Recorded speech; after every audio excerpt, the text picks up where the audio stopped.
Et terminons ce soir 3 avec la célébration de la fin de la Première Guerre mondiale et le retour de l'Alsace et de la Moselle dans la République française. Un retour qui se fera dans un climat de liesse populaire, mais redevenir français ne se fera pas non plus sans douleur. Le 19 novembre 1918, les troupes françaises entrent à Metz, la ville est libérée et les Messins laissent exploser leur joie. On sort les drapeaux, les petites filles sont habillées en costume lorrain, on est soulagé. Soulagé parce que c'est la fin de la guerre, mais c'est aussi la fin des contraintes qui avaient été imposées dès juillet 1914, dès le 31 juillet 14 par Guillaume II.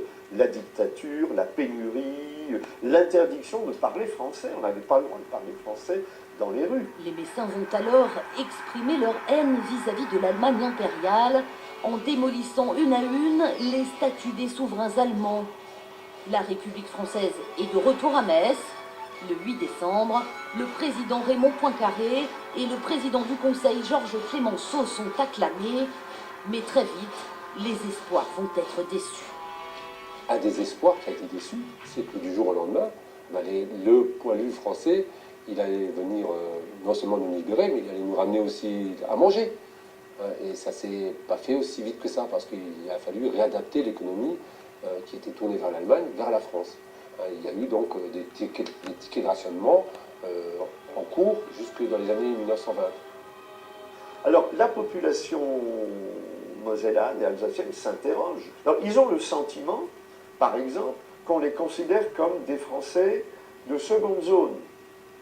Ils ressentent un certain nombre d'humiliations. Par exemple, on procède au tri de la population.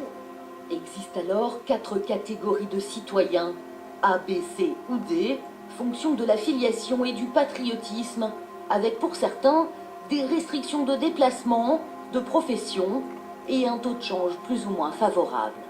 Pour les Mosellans, on négocie un mark devenait 1,25 francs.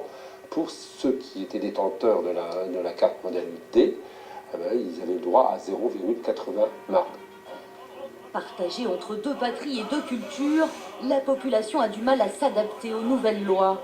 Mais l'administration française veut aller vite et oublie que l'Alsace-Moselle a été allemande pendant 48 ans. Les ancêtres sont nés dans la région, donc ils sont nés allemands. Et ils deviennent finalement français qu'après la guerre de 14-18.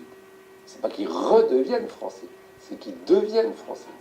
Alors pour beaucoup, la désillusion est grande. C'est ce que l'on appelait le malaise alsacien-lorrain. Et ce malaise alsacien-lorrain, il est réel, il est profond, il va durer jusqu'à la fin de 1919. Et le gouvernement français finira par entendre ce malaise en instituant le fameux droit local, encore en vigueur aujourd'hui.